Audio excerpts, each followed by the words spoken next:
Hello friends, कैसे हैं आप लोगों का बहुत बहुत स्वागत है मेरे यूट्यूब चैनल पे। और आज की वीडियो में मैं आप लोगों से डिस्कस करने वाला हूं NHPC जेई 2022 के एग्ज़ाम के जो है एक्सपेक्टेड कट ऑफ के बारे में। ठीक है, सबसे पहले मैं आपको बता देता हूं जो वैकेंसीज़ थी आपकी, जो 133 टोटल वैकेंसी थी। ठीक है, इसमें आपके सिविल, इलेक्ट्रिकल, मैकेनिकल तीनों ब्रांच के टोटल वैकेंसी थी। ब्रांच वाइज मैं आपको बता देता हूँ। तो 68 वैकेंसी किसकी थी? सिविल की। इलेक्ट्रिकल की 34 वैकेंसी थी और 31 पोस्ट जो थे वो मैकेनिकल की थे। टोटल 133 हो रहे। और यहाँ पे आप लोग देखिए, सिविल की थोड़ी सी वैकेंसी ज़्यादा है, तो इसलिए इसका जो कट ऑफ है वो थोड़ा सा अदर ब्रांच के मुकाबले डाउन होने वाला है। इलेक्ट्रिकल मैकेनिकल की लगभग सेम कट ऑफ रहने वाली है, ज़्यादा अंतर नहीं होगा दोनों के कट ऑफ में। तो कौन कौन से फैक्टर आपके कट ऑफ पे डिपेंड करेंगे या फिर फैक्टर जो है कट ऑफ को प्रभावित करने वाले हैं? सबसे पहले आपका जो फैक्टर है वो number of vacancies release by the NHPC JE engineer. NHPC JE का जो पोस्ट निकला है, टोटल पोस्ट जो है वो सबसे पहले आपको सबसे ज़्यादा प्रभाव उसका पड़ेगा। सेकंड क्या? Candidate appearing in the junior engineer examination. तो कितने कैंडिडेट जो है अपीयर होंगे उसका भी जो है इस एग्ज़ाम के कट ऑफ पे प्रभाव पड़ेगा। थर्ड क्या है? The difficulty level of CBT paper. CBT के पेपर के जो डिफ़िकल्टी लेवल है वो भी जो इसके कट ऑफ को प्रभावित करेगा। ठीक है, नेक्स्ट क्या है आपका? Category of the candidate. मान लीजिए कोई जनरल का है, कोई OBC का, कोई जो है SC का है, कोई ST का है। तो ये सब फैक्टर जो हैं ये भी जो है प्रभावित करेंगे इसके कट ऑफ को। नेक्स्ट क्या है? कैटेगरी वाइज रेशियो पर सीट रिलीज्ड बाय NHPC। अब अलग से जनरल के लिए अलग पोस्ट होगा, OBC के लिए अलग नंबर ऑफ पोस्ट होंगे। इस तरीके से कैटेगरी वाइज जो है पोस्ट रिलीज किया गया है NHPC के द्वारा। नेक्स्ट क्या है? NHPC जेई प्रीवियस ईयर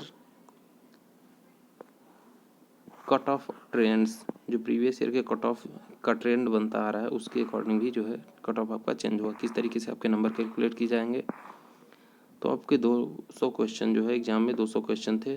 ठीक है, और 200 मार्क्स के थे। प्रत्येक क्वेश्चन 1 मार्क्स का है। और अगर आपका कोई क्वेश्चन गलत हो जाता है तो आपसे कितना मार्क्स काट लिया जाएगा? तो 1/4 या फिर 0.25 मार्क्स आपका डिडक्ट कर लिया जाएगा। ठीक है, तो ये हो गई जनरल इन्फॉर्मेशन। अब आपका गुड अटेम्प्ट में बता देता हूँ कि कितना आपने अटेम्प्ट किया है। तो गुड अटेम्प्ट है आपका, तो अगर आप सिविल इंजीनियरिंग पोस्ट के लिए आपने अप्लाई किया, तो अगर आपने जनरल अवेयरनेस में 30 में से जो है 19 से 22 क्वेश्चन अटेम्प्ट किया है तो आपका गुड अटेम्प्ट है। रीजनिंग में 30 में से 24 से 26 गुड अटेम्प्ट है। और जनरल इंजीनियरिंग जो कॉमन सिलेबस था उसमें से 14 से 18 अटेम्प्ट किए हैं। 14 से 18 क्वेश्चन अगर आपने अटेम्प्ट किए हैं तो आपका जो है वो गुड अटेम्प्ट है। उसके बाद आपका जो सिविल का कोर ब्रांच है, सिविल का कोर 110 क्वेश्चन का इजी टू मॉडरेट लेवल था। और इसमें से अगर आपने 88 से 94 क्वेश्चन अटेम्प्ट किए हैं तो आपका गुड अटेम्प्ट है। और ओवरऑल 200 क्वेश्चन में से अगर 145 से 160 क्वेश्चन आपने अटेम्प्ट किए हैं तो आपने समझिए कि आपने अच्छा अटेम्प्ट किया है। ठीक है, अब अगर हम इलेक्ट्रिकल और मैकेनिकल की बात करूं तो इलेक्ट्रिकल और मैकेनिकल वालों के लिए अगर 30 क्वेश्चन में से आपने जनरल अवेयरनेस के 30 क्वेश्चन में से आपने 22 से 24 क्वेश्चन किए हैं तो आपने समझिए अच्छे क्वेश्चन अटेम्प्ट किए हैं। रीजनिंग में 30 में से आपने 24 से 27 क्वेश्चन अटेम्प्ट किया है तो अच्छा अटेम्प्ट है। और जनरल इंजीनियरिंग जो 30 क्वेश्चन का कॉमन सिलेबस था उसमें से अगर आपने 18 से 20 क्वेश्चन अटेम्प्ट किया है तो आपने समझिए कि अच्छा अटेम्प्ट किया है। ठीक है, नेक्स्ट क्या है? इलेक्ट्रिकल या मैकेनिकल 110 क्वेश्चन में से आपने 86 से 94 क्वेश्चन अटेम्प्ट किए हैं तो अच्छा अटेम्प्ट है। और टोटल अगर 150 से 165, ठीक है, ये आपको ध्यान देने वाली है। तो इसमें आपका 150 से 165 इंक्रीज क्यों हुआ? क्योंकि इलेक्ट्रिकल और मैकेनिकल की पोस्ट लगभग हाफ हैं किसके? सिविल ब्रांच की। अब मैं आपको एक्सपेक्टेड कट ऑफ की डिस्कस कर लेता हूँ। ये मैकेनिकल इंजीनियरिंग का जो है एक्सपेक्टेड कट ऑफ मैं आप लोगों से सबसे पहले डिस्कस कर रहा हूँ। ठीक है, कट ऑफ 2022 एक्सपेक्टेड जनरल या फिर अनरिजर्व कैटेगरी का कितना? 150 से 60 रहने वाला किसका? मैकेनिकल का। ठीक है, OBC का 145 से 155, मैकेनिकल OBC का 145 से 150 कट ऑफ रहने वाला है। इसी तरीके से EWS का कितना कट ऑफ रहने वाला है? तो EWS का 140 से 145 कट ऑफ रहने वाला है।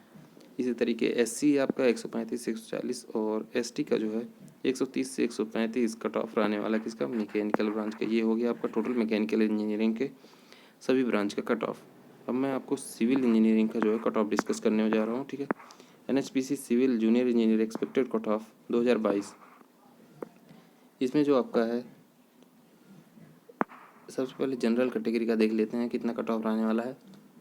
तो जनरल कैटेगरी में अगर आप सिविल ब्रांच के हैं तो जनरल कैटेगरी में 145 से 155 मार्क्स अगर आपके आ रहे हैं तो अपने समझिए कि आप क्राइटेरिया में हैं उसके, ठीक है, कट ऑफ क्लियर कर जाएंगे। और ओबीसी ब्रांच के हैं तो 140 से 150 मार्क्स अगर ला रहे हैं तो आप समझिए कि अच्छे पोजीशन में है, ठीक है।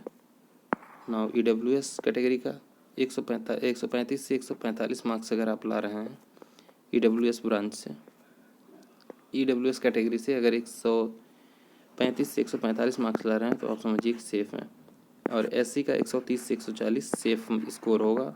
एसटी का कितना होगा 125 से 130, ये सेफ स्कोर इसका होगा, ठीक है। ये जो टोटल हैं ये सर्वे के अकॉर्डिंग जो डेटा कलेक्ट किए गए हैं वो आप लोगों से डिस्कस किए गए हैं। और ये आपका टेंटेटिव है या फिर एक्सपेक्टेड कट ऑफ है। इसमें 2-4 नंबर ऊपर नीचे हो सकता है, उससे ज़्यादा अंतर नहीं होगा, ठीक है। तो अगर आपको इन्फॉर्मेशन अच्छी लगे और चैनल पे नए हैं तो यूट्यूब चैनल को ज़रूर सब्सक्राइब कर लीजिए। वीडियो देखने के लिए बहुत बहुत धन्यवाद। Thank you.